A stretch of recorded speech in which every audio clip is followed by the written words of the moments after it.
test pilot truck's back. Yep. This really isn't a video about anything. I just show you what we've done here. The new brake line going across to the front. Everything else is a little... see, I still got a little bit to put that together here. You probably can't see over here. It doesn't matter. Didn't really do anything over here. Just led the brakes.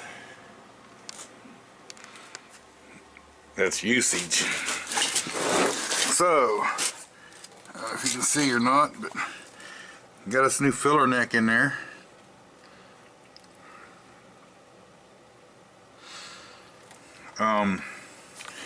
That's funny too, because this thing's a 2001 and that filler neck is the part number they call for 2000. A lot of them was saying it wouldn't fit this truck. When I looked it up, it had the same gas tank part number, which we did buy and replace. But that ground wire being longer, it mounts to that thing right here. That's about the only difference I've seen. I mean, it all fit in there, bolted up and everything. But anyhow, I guess what I was trying to say is that one was $60 some, where the other one was almost 100, I think. I don't really see the difference. The tank on the opposite side, they got a plastic thing and it was leaking because it held mud and shit up against that seam. So he's got some brake lines and got some new gas tank, new straps. Got a deal, about $100 for tank straps. I just reused the old strap in the back because it was perfectly fine, and I was lazy about taking that bolt out. But you know, them gas tank straps, they have, I don't know what I done with it, this kind of crap in there. That goes between that tank strap and the tank. Well, it was almost like impossible to get off the old tank and try to reuse, and I don't know, you'd think people with a new tank, I mean, I would pay a couple dollars extra for a tank if they gave me the new strips. But what I use, I don't know if any of you guys, some of you guys may understand what this is. This is for like roofing. It comes in a roll. You can get some different widths. But this one happens to be foil based. And you take this off the back, and it's sticky. Now when this stuff gets warm and you stick it down, it's pretty much there. It's kind of like ice guard, only with full backing. But that's a good thickness, and it makes good, and you can cut strips out of it. It makes good straps for the underneath the tank there, or good spacers, whatever you want to call it. But what I like about it is because that stuff's so sticky, once it sticks to that tank, and once it's been warm, it's very hard to get it off there. So less likely for water or anything like that to get in behind it. I mean, you can just lay felt paper or a bunch of different things in there, pieces of rubber or whatever, but even using rubber, you still got the tendency for moisture and salt and crap to get between the rubber and the tank and rot it. But like I say, once you stick this stuff on there, nothing's really getting between it and the tank. So anyway, that's right, wrong, or indifferent. That's just what I used when I do straps and stuff like that. Now, I don't know if you can see, this is a yellower looking bulb, not just because of the case than this one here, but these are both those Phillips slimline bulbs. A long time ago I made a video with this light bulb here and this thing, and still using the same bulb. Try that with your incandescent bulbs. I like that thing. You can just do whatever you want with it. Just keep right on burning. You know, they do make them a 75 watt now. So, that might be a little better. Still not sure. I think I might like the oh, it's the higher number on the Kelvin scale or whatever. I like the whiter looking bulb maybe better. Another thing I did learn, I like to use nickel copper brake line. Oh, I just lost the, I'll have to find that. I try keeping rubber ends on it. But this is a Stop Shop or someone on eBay. You know, and I have no issues with the line. I use it, I've used quite a bit of it. And it's fine. I hated it when I first bought it. I'd use something, what is it, SUUR or SURR or whatever, I forget what they are now.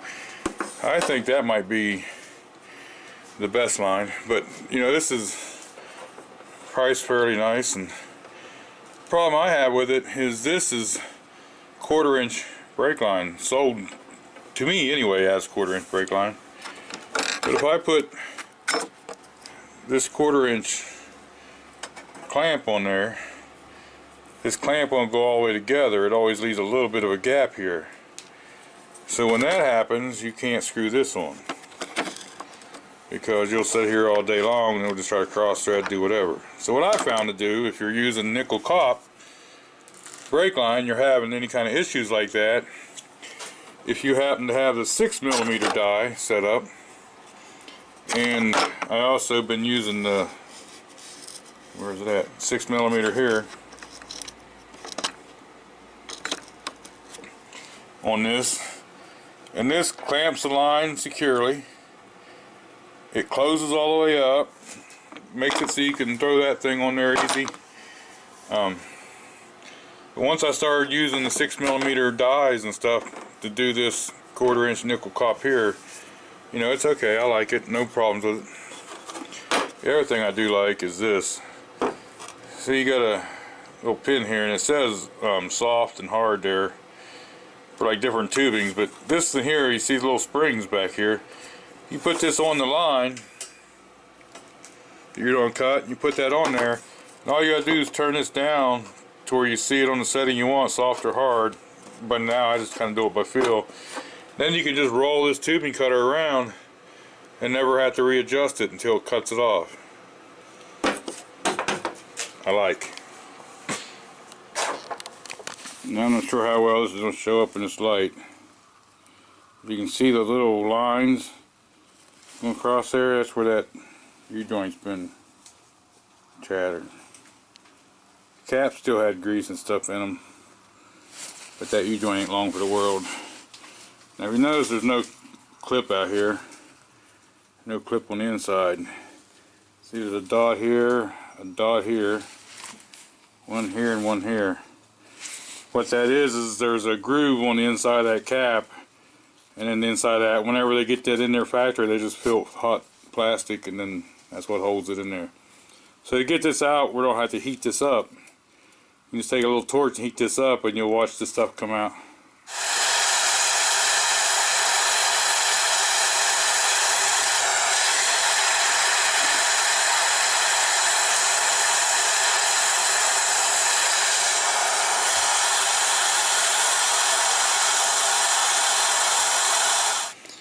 Swivel sockets, and these are cheap Harbor Freight ones. I've been beating on. See, the one I caught the spring and ripped the spring off, and I just got tape around it, some black tape to hold that pin in. If not, the little pin will walk out the side. Looks like I may want to re-tape that one. But that's my friend. That's really helps getting the bed bolts out. Now what I do is I'll take all the bed bolts out, both sides except for like the one here and the one all the way in the back on the passenger side. I'll take them 2/3 of the way out, and then this one's rusty. You know, you kind of got to watch. You know, the nicer the truck and all, the more you got to be careful. But I'll try to get my shoulders up underneath the side of the bed after you remove. You know, you got to take the screws out to loosen that up. But I'll get my shoulders in here, and you can do this on the full-size beds too. A lot of them. It's a lot harder, but you can get your shoulders in there. And when you pick this bed up, I take a piece of timber and I just stick in there between it and the frame and the bed, and that allows you enough room that you can get in and do fuel pumps and do whatever. Now, you know, even this rusted truck, the bed bolts come out, but depending on the area you live, sometimes them bed bolts will just break off and cause problems. So if you live in an area that you can do the bed bolt trick, that's nice. Okay, here's the, well, this is the front tire off of the passenger side, but I wonder if he's having a wobbly feeling. So I guess that's my video about nothing. Oh,